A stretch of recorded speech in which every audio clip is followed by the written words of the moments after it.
போன வீடியோவில் நம்ம மேல் ஃபர்டிலிட்டி அஃபெக்ட் பண்ணக்கூடிய ஃபேக்டர்ஸை பற்றி பார்த்தோம்.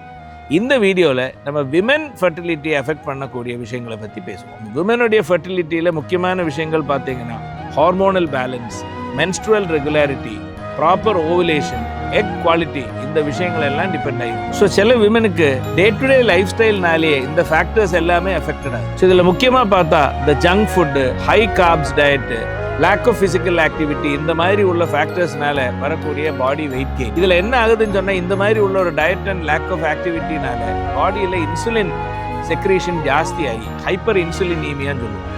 இந்த கண்டிஷன்னாலே நம்ம ஹார்மோனல் பேலன்ஸ் எல்லாம் அஃபெக்டட் ஆகி பிசிஓடி போல உள்ள பிரச்சனைகள் வர்றதுக்குள்ள வாய்ப்பு இருக்குது. அடுத்தது பார்த்தீங்கன்னா க்ரானிக்காக ஸ்ட்ரெஸ்டாக இருக்கிறது, அதே மாதிரி ஸ்லீப் பேட்டர்ன் சரியா இல்லாமல் இருக்குது. இந்த காரணங்கள்னால பாடியில் எக்ஸஸாக கார்டிசால் செக்ரேட் ஆகி அந்த கார்டிசால்னாலேயே நம்ம ரீப்ரொடக்டிவ் ஹார்மோன்ஸ் உடைய லெவல்ஸ் எல்லாமே இம்பேலன்ஸ் ஆகி அதனாலே ஃபர்டிலிட்டி ஹெல்த் டோட்டலி எஃபெக்ட் ஆகும். லாஸ்ட் பார்த்தோம்னா இப்போ ரைசிங்காக இருக்கக்கூடிய incidents of smoking and alcohol, இந்த ரெண்டும் பாடியில் உள்ள ப்ரொடெக்டிவாக இருக்கக்கூடிய ஆன்டி ஆக்சிடென்ட்ஸை டோட்டலி டேமேஜ் பண்ணுது. இந்த மிஸ்டேக்ஸ் எல்லாம் கரெக்ட் பண்ணி ஒரு ப்ராப்பரான டயட்டு, ஒரு regular physical activity, regular destress மாதிரி உள்ள ப்ராசஸஸ் இதெல்லாம் கடைபிடிச்சோம்னா ஃபர்டிலிட்டி ஹெல்த் ரொம்ப சிறப்பாக இருக்க முடியும்.